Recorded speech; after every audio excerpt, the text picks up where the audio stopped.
Hi, I'm Rebecca from Rainy Hill Designs, and in this video I'm going to show you how to make the Eimer Cosmetic bag. This design was inspired by one of my students.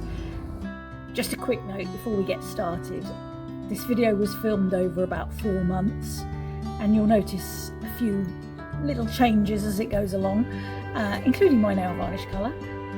Because I had to put the project aside due to work commitments, I effectively had to relearn parts of it as I was filming. Now, I've chosen to leave some of that in. Wherever I've made a mistake, I've clearly pointed it out and shown you the right way to do it. I'll talk you through the key construction steps and share practical tips as we go, so that you can enjoy the process and end up with a beautifully finished bag. Use the cutting list on the pattern to cut out all the pieces. Layer your wadding with your main outer fabric. I use a temporary adhesive spray here to stick them together, and then smooth out. And you'll see I'm doing a half at a time to get a nice smooth finish. You're going to repeat that for the front and back. Now I'm drawing lines with a chalk pencil and stitching with a 3.5 stitch length quilting, using the quilting guide. Always go in the same direction when you're quilting, and I've slowed this down so you can see that. The reason for that is it stops the fabric from being dragged in opposite directions and having a nasty sort of dragged effect. And as you can see, the finished thing looks really neat. Now we need to trim it down, and the trim size is 10.5 by 8. You're going to do that for the front and the back. Draw and cut a curve on each of the 4 corners of the front and back, and then get onto the handles. So take the strips and iron them in half. Then iron the sides into the middle, as shown here. Give them a good press, get nice creases on them.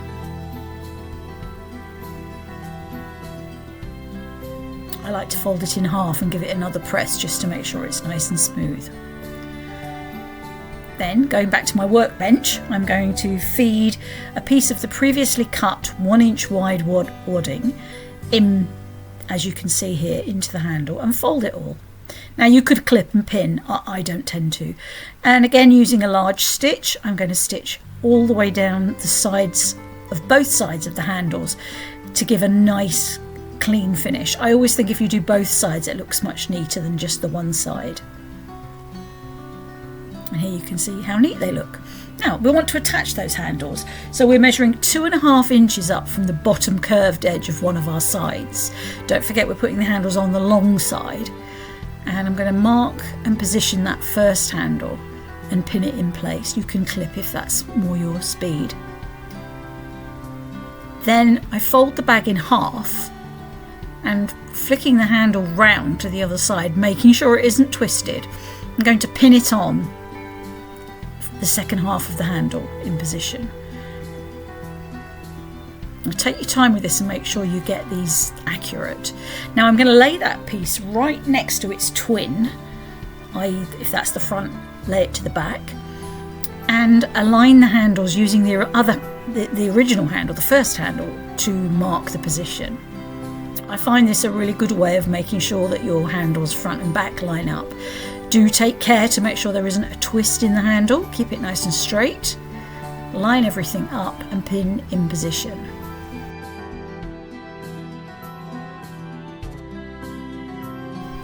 Going to the machine and using an 1/8 seam allowance, so a very small seam allowance, I like to just sew down the handles to hold them in position.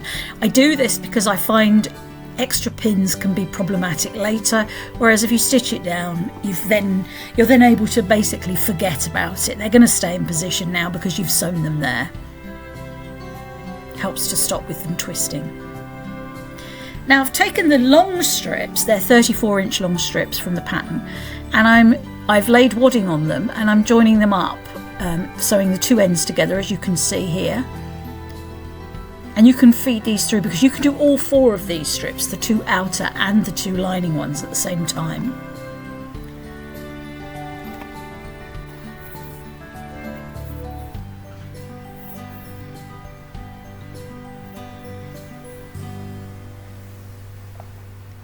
And now, just as an additional step to help with the rest of the construction, I like to stitch very close, about 1/8 of an inch, using a very large stitch. It could be the biggest the machine does. I like to stitch all along the outer edge, and as you can see, I'm doing the very smallest seam allowance here. And don't worry too much if the wadding isn't the perfect size. I was using scraps of wadding for this. And you're going to do that on both sides of each of your strips, so you'll essentially be doing it 4 times, 2 of the outer fabric and 2 of the lining fabric. Now the fun begins. We're going to attach those outer strips to the 2 outer pieces. You'll notice that the handles are in position now. I'm dividing, basically here, I'm dividing the strip into 4 and marking the 4 quarter points, and now I'm doing the same with the actual bag panel, finding the centres of the long sides and then folding again to find the centres of the short sides. This is basically the universal language of sewing for getting something to fit something else, is to divide it into equal pieces. Now I'm going to put the seam at the centre bottom, so opposite side to the handle, because I want that to be at the bottom of the bag, and then matching up those quarter points with pins. Now once we start using vinyl, you'll notice that I switched to clips. That's because I don't want to perforate the vinyl any more than necessary. I do find clips really useful, and you'll see that I'm pinning away from that centre pin towards the corner from both sides, and then when I get to the corner, I get as close as I dare, really. I kind of smush it all flat, can you see? And then pop another pin in, and I'll repeat that on all 4 corners. Now you're going to do this 4 times, because you're going to do it twice for the outer body and twice for the lining. Do make sure you don't do all 4 of these enthusiastically before we've tackled the pockets, because one of the lining pieces is going to have a pocket in it. So there, I've pinned all 4, and now I'm going to machine them. So I'm going to start in the middle of a long side. You never start on a corner. Normal stitch length, maybe a 2.5, and I'm going to go around the corners very carefully. And you'll notice I do slow it down for you on one of these corners so that you can see how I tackle that. So here we're going down to normal speed now. And if you watch carefully, you'll see that I'm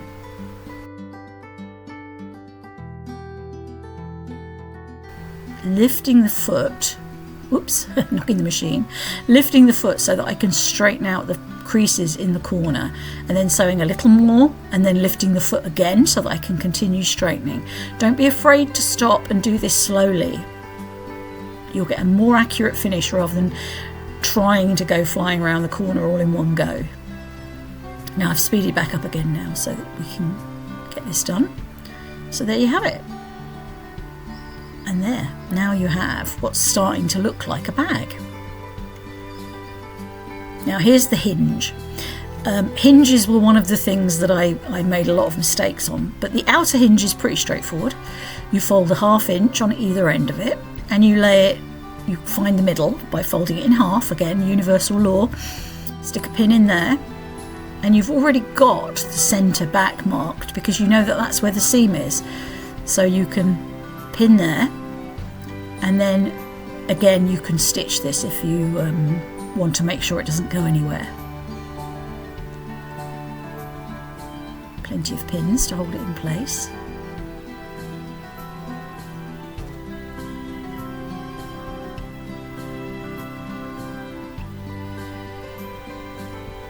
And here we're just going to stitch it again, a modest 1/4 inch, somewhere between an 1/8 and a 1/4 inch seam allowance here, just to hold this hinge in place.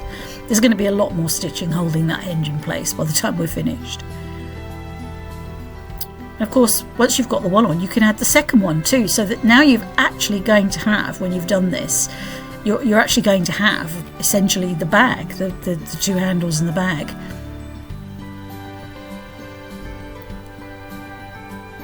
See, there you go, look, starting to look like a bag.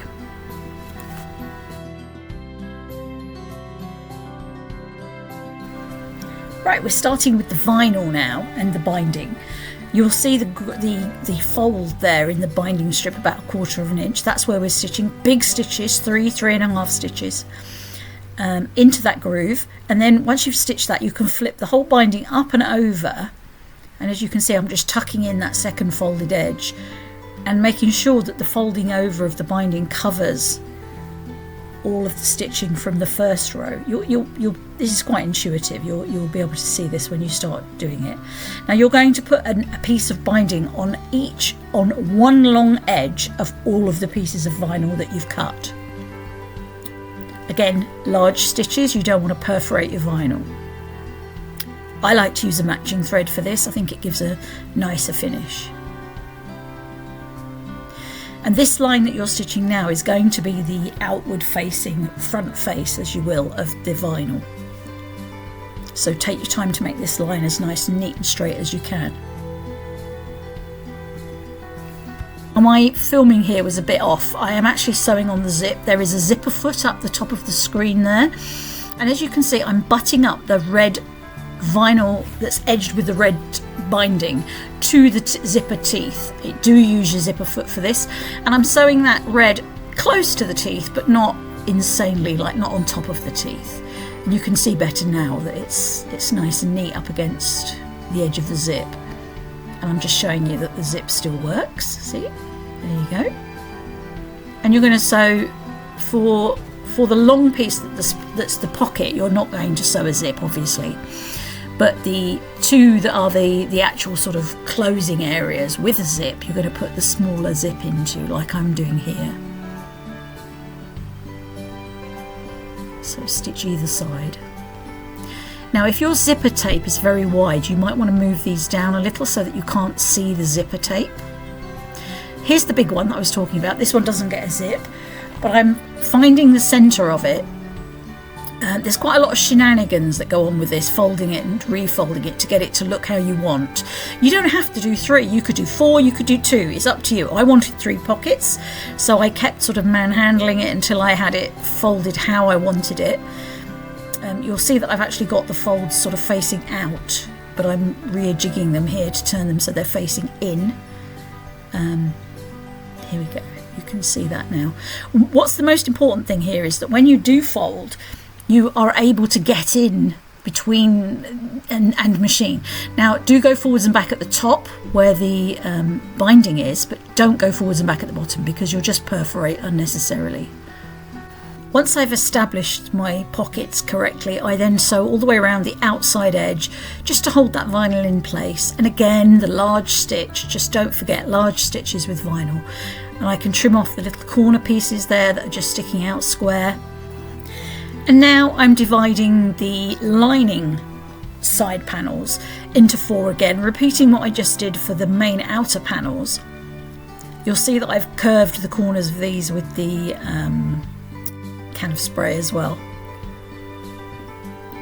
And again, clipping this time because there's vinyl involved, so there's got to be clipping instead of pinning.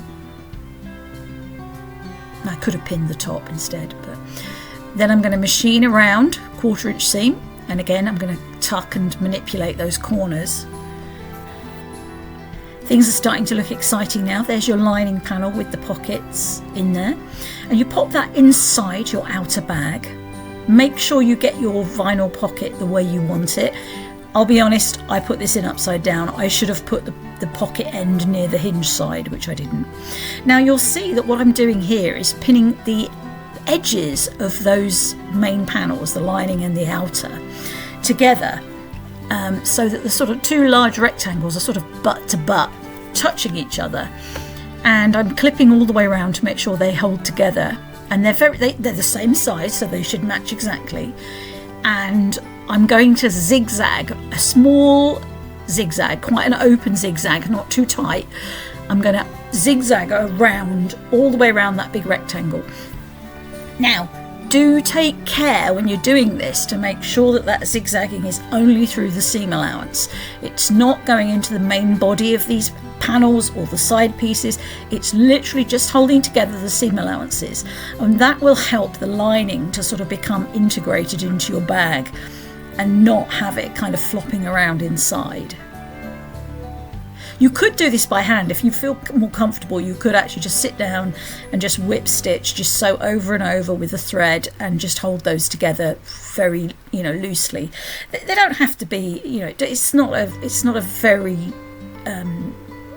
structural thing really, but it does mean that now that lining is staying down there in the bottom of the bag. And as you can see, I'm pulling up the sides and everything lines up because they're all cut neatly and they're the same size. I'm able to pull the corners, poke the bag and actually line everything up. Now I'm going to clip around the top here to hold everything together squarely. And this is when things get exciting, because it is actually starting to look like a bag now. And here's my hinge. Now, don't be like me. Don't put your hinge in at this point. This is the wrong place to put your hinge. Okay. So we're going to take our zip and we're going to cut it and thread along the ends. Now, I've actually left in putting on the zip pulls here because a lot of people tell me that it's really difficult to do, and it can be. You know, sometimes the struggle is real and it can be difficult to get those threaded on, but what I wanted to show you here is that perseverance is key and that they will go on eventually, and quite often it does require brute force. Now, because the hinge is incorrectly sewn on here, from this moment on you're going to see a hinge where there shouldn't be one. I'm going to tell you when you should put your hinge in, but just remember that you're going to be seeing it, but you're going to pretend you can't see it, okay? Now, I like to put two zip pulls, one in either direction, so you get that really cool opens from either side thing going on that we get with cosmetic bags that we buy. You can just put one on if you prefer, but I like the two. Make sure that one goes in one direction and one the other so they look nice. Take your zip and starting in the area where the hinge is going to be, I think I found the centre there, but basically you're going to start in the centre back and you're going to pin with your right side of your zip facing down on the outside of your cosmetic bag through one of your sides. Just pretend there's only one side. Now, hinge isn't there, can't see the hinge, nothing to see here, but you can see that that zip is now pinned, well, clipped all the way around the outside facing down, and now I'm going to machine it. Again, can't see the hinge there, people, no hinge. But we're going round and we are going through all the layers. So we're going through the lining, the wadding for the outer and the zip all together. All the way round. Don't leave a gap in the back. And now we're going to add our hinge. Okay, so make sure the hinge is right side facing you and that the ends are turned under. Now you'll see there's some vinyl here. Pretend that vinyl isn't there. That's because I obviously had to go and change the hinge when I realised I'd done it wrong. Now turn your bag so the lining is facing out, and then fold the second section of your bag up inside. You'll see the zips on the inside. Your hinge should be there as well on the inside, facing up, looking at you from the right side of the hinge, looking upwards. And then you're going to get your vinyl pocket cover. I don't know what you call those internal pockets, but you're going to find the quarter points on that as you did for the other. Now you'll see I'm putting a tiny snip. You could use a marker pen, and again, same thing as before, we're going to clip the 4 points. So the centres on the long sides and the centres on the short sides, and we're going to work our way around clipping. Take the time to make sure that the zip is actually kind of pushed together, because the ends of the zip want to spread apart, as you can see here, and you need to sort of make them sit next to each other so that they're not sort of splayed apart in the finished item. And you'll see here I'm sort of manipulating the corners again to keep the vinyl as lined up as I can.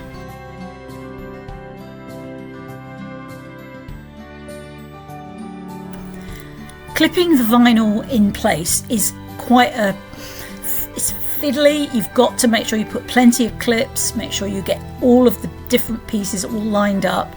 And I've sped it up, but I've left it all in because it does take a little while to manipulate it all, and you just have to sort of suck it up. But when you've done it, it looks good. Now I'm going to sew round. Now you'll see I've put my extension table on, and what I'm doing is I'm sewing from the outside. Now you'll see that I sewed my zip in with my red thread, and I'm now sewing with a red thread again. You could use a matching thread here. I kept the red thread because I thought it would help you to be able to see where I was actually stitching. And here I'm stitching through everything. Now, some people could pin the zip and clip the vinyl and do the whole thing in one row of stitching. I'm not that person. I wouldn't recommend it for beginners. I'm not sure I'd recommend it for people who were not beginners.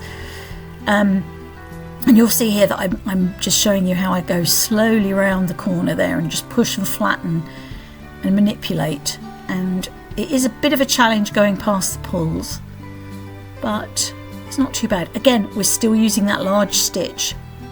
The last thing we want is to finish this and then have the plastic pop out because it's perforated.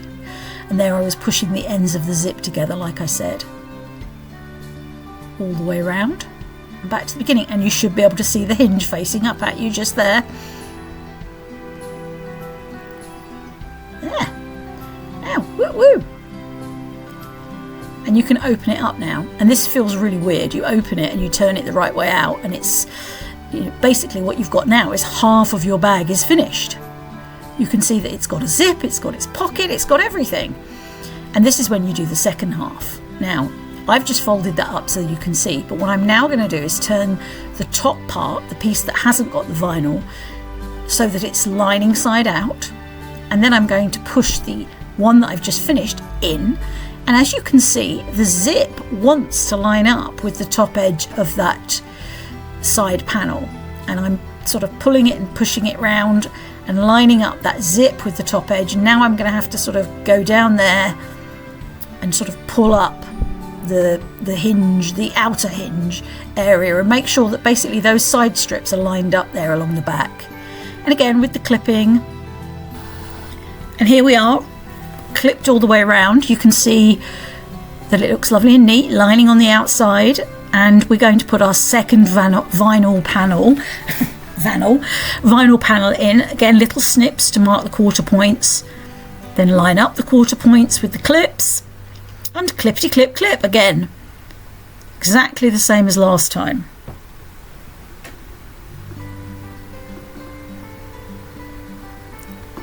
Right, and then another sew round. Again, taking my time, going all the way around. You can see the hinges in the right place this time.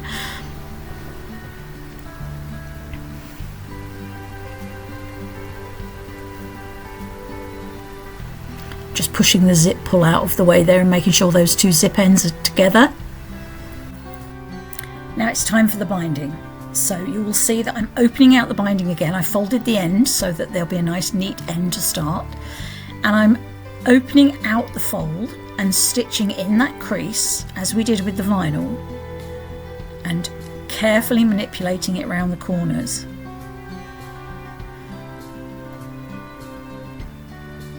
It can be a little bit fiddly. I've decided it's better to not pin this, you know, to actually do this by hand as you go. Now, in places I had inadvertently caught the side panel when I was sewing, and all I did there was just pulled out a couple of little stitches just to allow me to sew neatly. That's not a problem, you can do that. There's a couple of places where that happened. But you go around all the way. Another little place that needed unpicking. And just go around, sewing that one edge. Another little place that needed unpicking. Go around through in the groove, and you'll notice that I'm doing this from the lining side. It's a lot easier to do it this way. Last little bit of unpicking, and then I'm going to fold back that beginning, make sure that's nice and flat, and continue on. And I'm going to go about an inch past that join point. I'm just cutting off the beginning threads, and then I'm going to go, like I said, about an inch past that first fold. Here we go, and then back three. Cut your threads, and then you can cut off. Well, you can see I'm folding up the binding, so you can see how that's going to look. I love this bit, it looks so finished.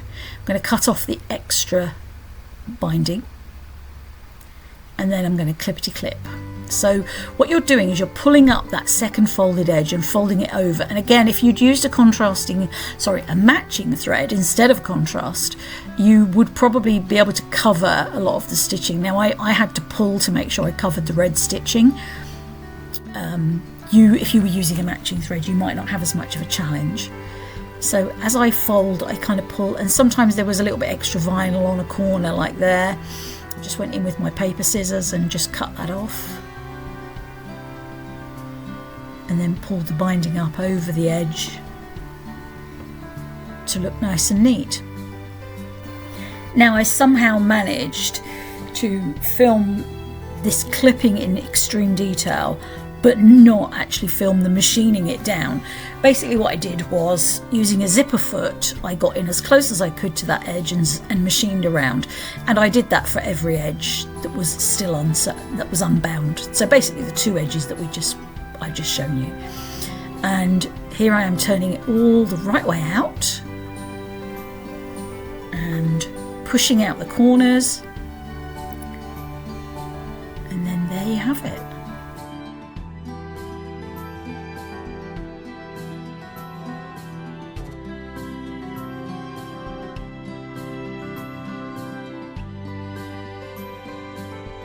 And that's Eimer's cosmetic bag finished. I hope you've enjoyed making it, and that the mistakes that I made along the way have helped you to learn and not make the same ones. This pattern's a lovely one to personalise. You could appliqué it, you could embroider a monogram, you could even use scrappy patchwork if you want. If you've enjoyed this video, please do like and subscribe. It helps to support our work. If you make one, we'd love to see it, so do feel free to share your project with Rainy Hill Designs on Instagram. Thank you so much for sewing along with us, and happy stitching.